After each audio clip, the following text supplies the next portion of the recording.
Bro, dua raksasa properti ini sering jadi bahan perbandingan investor, Ciputra Development alias CTRA dan Pakuwon Jati alias PWON.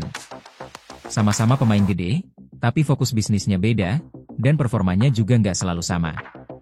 Kita lihat langsung datanya, siapa yang lebih menarik buat lo pantau.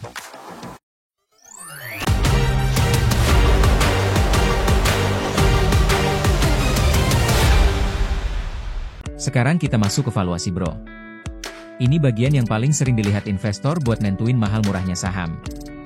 Kalau kita lihat, per PWON ada di 7,58, sedikit lebih murah dibanding CTRA di 7,87. Tapi kalau dari price to book value, CTRA 0,81 lebih rendah dibanding PWON 0,84, artinya CTRA lebih under value. Price to sales juga nunjukin hal yang sama, CTRA 1,53 jauh lebih rendah dibanding PWON 2,64. Dan kalau lihat ukuran perusahaannya, market cap CTRA ada di 18,3 triliun, sedikit lebih besar dari PWON di 17,9 triliun. Jadi kesimpulannya, secara valuasi CTRA lebih menarik, karena lebih undervalue di PBV dan P sales, meski per PWON sedikit lebih murah. Sekarang kita lihat profitabilitas bro. Ini penting karena nunjukin seberapa efisien perusahaan mengubah pendapatan jadi laba. Kalau lihat net profit margin, CTRA ada di 18,25%. Artinya dari setiap Rp100 penjualan, sekitar Rp18 bisa jadi laba bersih. Sedangkan PWON jauh lebih tinggi, 45,89%. Jadi dari Rp100 penjualan, hampir Rp46 bisa langsung jadi laba bersih. Gross profit margin juga sama ceritanya. CTRA ada di 44,30%. Sementara PWON lebih tinggi di 56,18%. Dengan margin kotor lebih tebal, PWON punya bantalan lebih besar buat nutup biaya operasional sekaligus jaga profit bersih tetap sehat. Jadi kesimpulannya, dari sisi profitabilitas PWON jelas lebih unggul. Mereka lebih efisien, margin lebih lebar, dan punya fleksibilitas lebih kuat dibanding CTRA.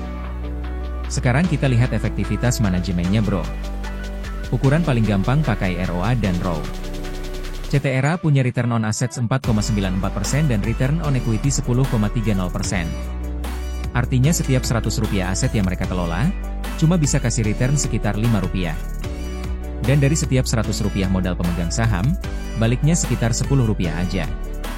PWON lebih tinggi, dengan ROA 6,65% dan ROE 11,15%. Itu berarti setiap Rp100 aset bisa kasih hampir Rp7 return.